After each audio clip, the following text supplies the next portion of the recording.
So what are you drinking there this evening? I'm doing Blanton's. It's so good. It basically tastes like candied water. Oh, nice. Yeah, I'm not kidding. It's kind of a problem. Is it going well with that cigar? It is actually. It's very smooth. I like it a lot. I'm not surprised though. I don't think you've ever led me astray. What cigar selection?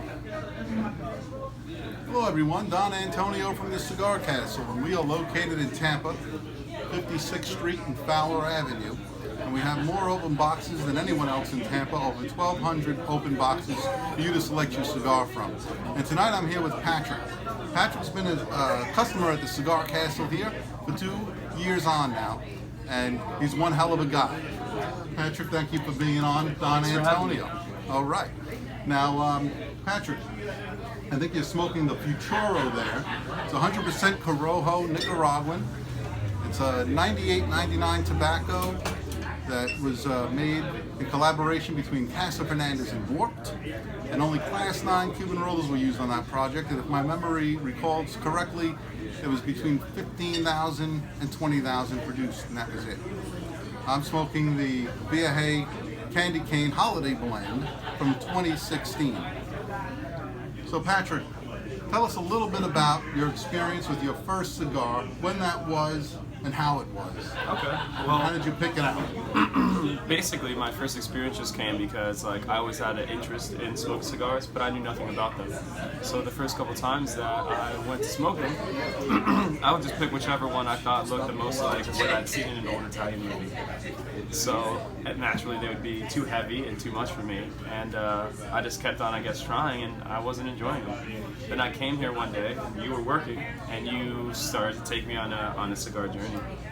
Really? And it was definitely my pleasure to do that. That's one of my great joys here at the Cigar Castle, working here at the Cigar Castle, is to take the new smoker through their journey with cigars, to develop their palate, and to do so in a way that they can enjoy each stick and not be offended by perhaps too much strength in a cigar.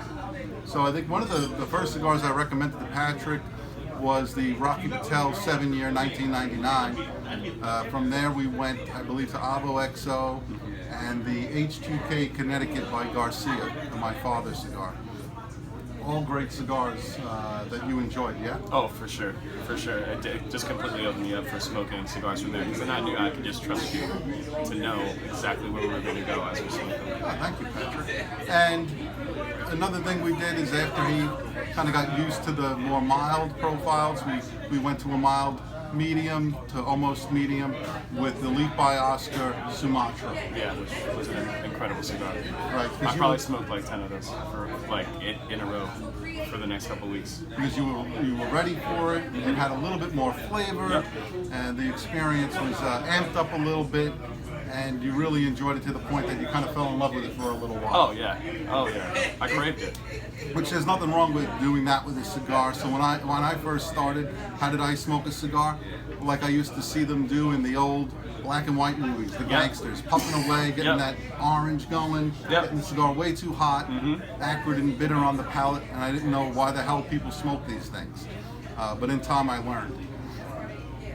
And I try to take that experience that I had to limit the amount of, I guess, displeasure that somebody might experience when they first start smoking cigars, when they don't know any better. And I try to explain all of that to them, how to smoke the cigar properly as well, keeping things at a lower temperature is so important.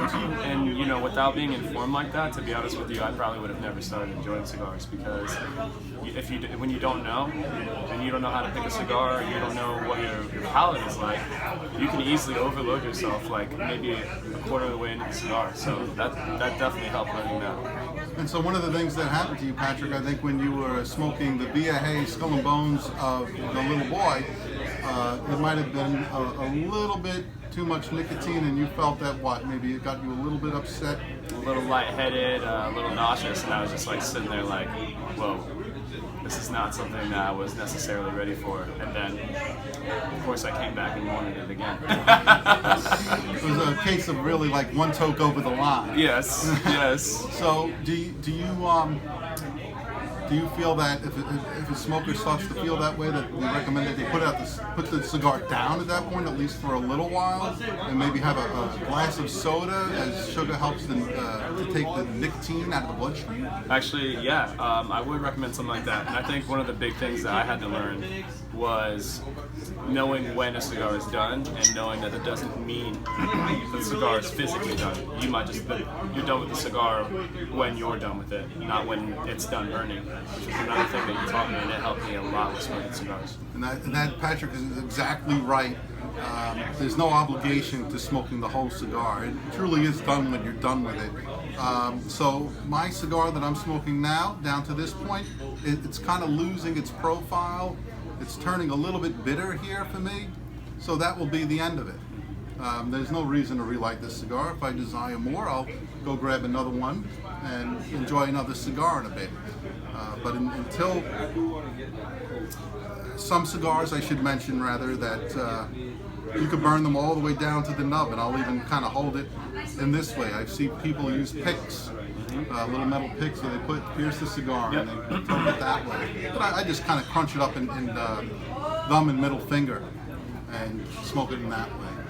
So, do you do any pairings when you're smoking cigars? Do you like to drink when you smoke a cigar? Most definitely.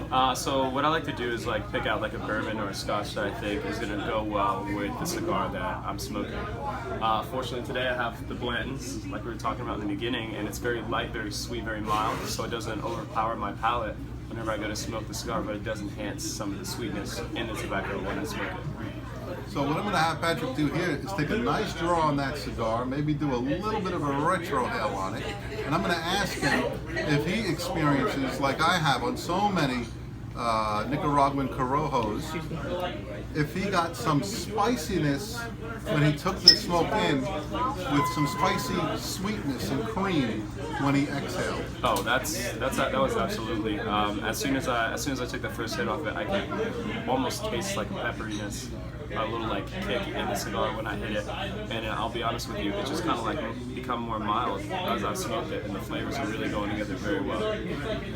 So Patrick, what kind of cigars do you enjoy today? Have you reached the point now, 2 years on, where you could experience the full spectrum from the very mild to the very full, all depending on what you're in the mood for, and you pretty much have a good understanding of what's out there and what you might be in the mood for on a particular evening? Oh, absolutely. Which is another thing, another really big important thing that I learned. But for sure, like I can go into almost any cigar shop, and even if I don't know everything about the cigar, I can look at the tobaccos that are in there, the color of the paper, the smell that I get off of it before I even light it, and I can see where it's going to take me about, which is very important for me depending on what I'm doing. So your experience really has given you a sense of what you're selecting. Oh yeah, oh yeah. But if you come into the cigar cabinet and you're in the mood for a particular something and you want to hit it spot on, you'll come to Don Antonio and tell him exactly what you want, exactly the price you'll want to spend on the cigar. And with clinical precision, it's crazy. You will pick out the perfect cigar each time. You have never given me one that I wasn't like, yes, I like that. Thank you. So what I remember is 5 times in the 2+ years now that a customer told me, oh, that wasn't exactly what I was hoping for. And I remember those times because those are the most disappointing for me, and I always use them. I remember them when I'm picking out a cigar from somebody, because I never want that to happen again, obviously. I want that to be my only 5. Exactly. Right? So I aim to give you the best cigar experience when you're looking to select a cigar for that evening. Well, Patrick, I want to thank you for being on an episode of Cigar Instruction with Don Antonio, and I'm hoping who's ever watching out there will click subscribe and hit the little bell so they'll be alerted to whenever a new video comes out. Click like if you like the video. If you have any comments or suggestions, leave them, and I will certainly take you up on any video that maybe you would like to have made, or any more details you would like me to go into about cigars. And if I don't know it yet, I'll learn about it and we'll do it. Don Antonio signing off. Thank you. Nice. Thank you. Thanks for having me.